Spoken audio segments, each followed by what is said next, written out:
Madam ನಮಸ್ತೆ. ನಮಸ್ತೆ sir. ಹ. ನನ್ನ ಹೆಸರು ಅಕ್ಷರಿ ಎಸ್. ನಾನು ಹೊನ್ನಾಳಿ ಪಟ್ಟಣದ ಹುಡುಗಿ. ನಮ್ಮ ಶಾಸಕರಾದ ಡಿ ಜಿ ಶಾಂತನ್ ಗೌಡ್ರು ಅವರಿಗೆ ರಾಹುಲ್ ಗಾಂಧಿ ಅವರು, CM ಸಿದ್ದರಾಮಯ್ಯನವರು ಮತ್ತು ಉಪಮುಖ್ಯಮಂತ್ರಿ DK ಶಿವಕುಮಾರ್ ಅವರ ಆಶೀರ್ವಾದದಿಂದ ನಮ್ಮ ಡಿ ಜಿ ಶಾಂತನ್ ಗೌಡ್ರವರು ಸಚಿವರಾಗಬೇಕೆಂಬ 100ಕ್ಕೆ 100 ಅಭಿಮಾನ ಇದೆ ನಮಗೆ. ಅವರು ಶಾಂತಗೌಡ್ರವರ ಯಾವ ತರ ವ್ಯಕ್ತಿತ್ವ ಗೊತ್ತು ಅಂತೇಳಿ ಗೊತ್ತಾಗಿದೆಯಾ ನಿಮಗೆ ಅಂತೇಳಿ? ಹೌದು, ನಾನು ABC ನ್ಯೂಸ್ ಹಾಕಬೇಕಾದ್ರೂ ಸಹ ನೋಡಿದ್ದೀನಿ ಅವ್ರನ್ನ. ಪೇಪರು ಓದಬೇಕಾದ್ರೂ ಸಹ ನೋಡಿದ್ದೀನಿ. ಆಮೇಲೆ ಸ್ಕೂಲಲ್ಲೂ ಶಾಲೆಯಲ್ಲೂ ಸಹ ನೋಡಿದ್ದೀನಿ.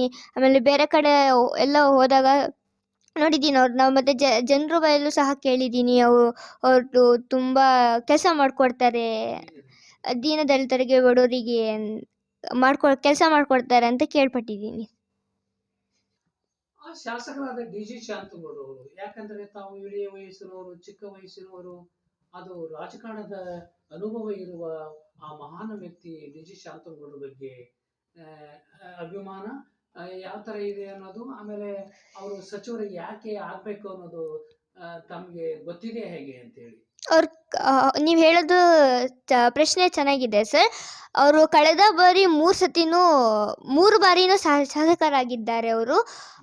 ಅವರಿಗೆ 76ನೇ ವಯಸ್ಸು. ಅವರಿಗೆ ರಾಜಕಾರಣದ ಬಗ್ಗೆ ತುಂಬ ಅಂದರೆ ತುಂಬ ಅನುಭವ ಇದೆ ಅವರಿಗೆ.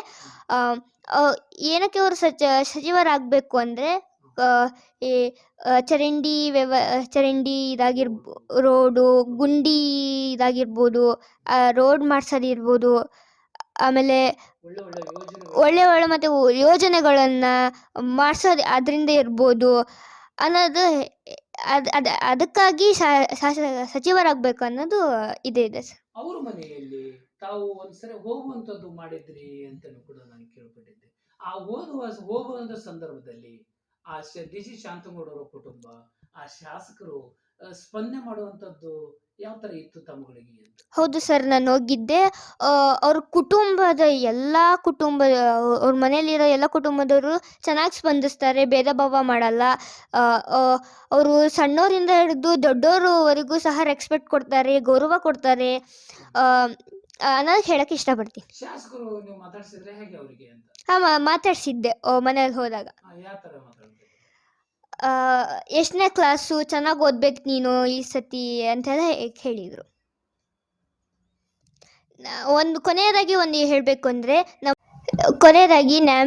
ಹೊನ್ನಾಳಿ ಮತ್ತು ನ್ಯಾಮತಿ ಜನರ ಆಶೀರ್ವಾದದಿಂದ ಮತ್ತು ದೇವರ ಆಶೀರ್ವಾದದಿಂದ ನಮ್ಮ ಶಾಸಕ ಡಿ ಜಿ ಶಾಂತಗೌಡರು ಸಚಿವರಾಗಿ ಬಂದರೆ, ನಾನು ನಮ್ಮ ಅಪ್ಪನ ಹತ್ರ ಸಾಲ ಇಸ್ಕೊಂಡು ಶಿವನ ಅವರ ಹೆಸರು ಮೇಲೆ ಪೂಜೆ ಮಾಡಿಸ್ತೀನಿ ಎಂದು ಹೇಳೋಕ್ಕೆ ಇಷ್ಟಪಡ್ತೀನಿ. ನಮಸ್ಕಾರ, ಧನ್ಯವಾದ.